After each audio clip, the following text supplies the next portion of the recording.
Well, the Rams let go of one of their big draft picks, and now they went to the Seahawks, and that person was Chris Paul Jr., not to be mistaken for the Chris Paul in the NBA. But is this a steal by the Seahawks from the hands of the LA Rams?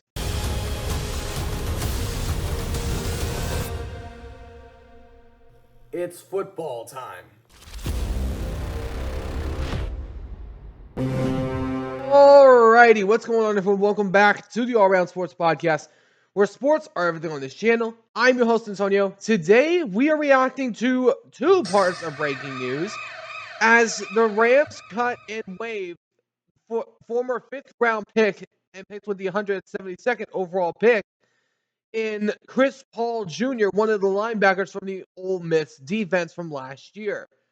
But a few hours later, would eventually sign with the Seattle Seahawks in their linebacker room, only adding to their depth. But some Ram fans already have been salty about this whole thing. Some people saying, oh, he's going to be the next Bobby Wagner. And this release seemed to have ticked off a lot of Ram fans. It seems to have ticked a lot of them off. I didn't even know about this move until this morning. So the question is, did the Seahawks get a steal in Chris Paul Jr.? I'm going to talk about that in just a second. Before we do, if you guys do enjoy this video, do me a favor and smash the like button down below. Subscribe if you haven't already. For now, let's talk about this Chris Paul guy. Chris Paul Jr. I looked at his stats, and from last year, he had 50 solo tackles, 38 assisted tackles, combined for 88 total tackles, and 11 tackles for loss, along with 3.5 sacks, an interception as well. But I looked at this man's highlights. This man is a beast. I don't know why the Rams let him go, but I'm glad they did, because Seattle got a sneaky under the radar guy to keep a close eye on. Because I looked at this man's highlights. This man has already gotten some comparisons to the Seahawks legend Bobby Wagner, and for good reason. This man, Chris Paul Jr., is a sneaky pick. I actually saw when the Rams picked up this guy. And if you know me, I have talked about the Ole Miss defense from last year. If you know me, I've talked about them. From what I said, I wanted some of the guys like Princely, Walter Nolan, and a few other guys from that defensive line, because I know that defensive line was one of the best defenses in the SEC. But this is the next best thing. They already brought in Jared Ivey, who is an undrafted free agent from Ole Miss. But now you bring in this guy. Now, of course, when we look at the Seahawks depth chart, there's not a lot of space that he could possibly fill in.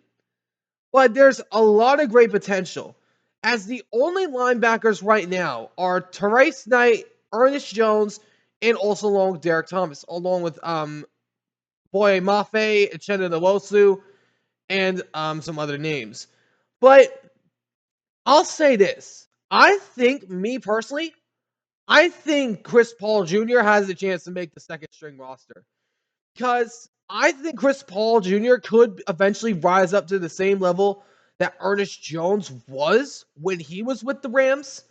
But I do believe it'll take some time for him to grow into the league. But I would not be surprised if we saw him on the field for some plays this season for Seattle.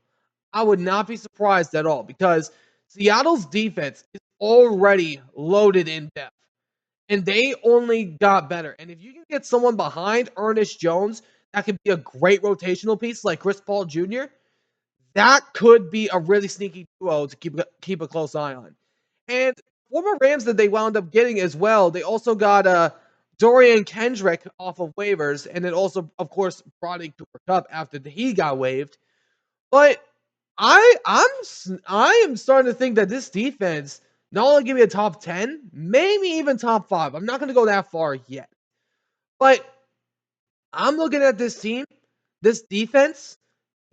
If Chris Paul Jr. makes this roster, becomes the second string guy behind Ernest Jones, this could be one of the best rotational linebackers that we have seen in a long time.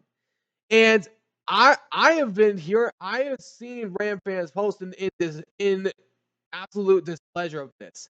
And I can see why, because they passed up on a really good stud player. This man, Chris Paul Jr., is amazing. I watched his highlights.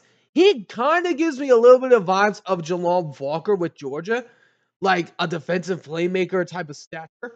He kind of gives me that vibe, which is kind of the guy that I was kind of looking for. Of course, we did get other guys in the draft that we had draft picked, like Nick Mware, Riley Mills, and a few others. But we didn't really necessarily get one big high noted guy. And that big guy is Chris Paul Jr. I mean, I like Nick Mware. I do believe he'll be in contention for Defensive Rookie of the Year. But this man, Chris Paul Jr., has a legitimate argument to make the Seahawks roster. Now, not as a starter, but maybe as a second string to be a rotational piece with Ernest Jones. And if Seattle could get him in there on some plays, and Chris Paul Jr. actually performs at an elite level, Seattle's defense might be the scariest defense that Seattle has seen in a very long time. Let me know in the comments what you guys think. Do you guys think the Seahawks stole a big stud from the Rams? Let me know in the comments what you guys think down below. But anyways, I hope you guys enjoyed. If you did, do me a big favor and smash the like button down below. Subscribe if you haven't already. Until next time, I'll see you on the next one. Ciao for now.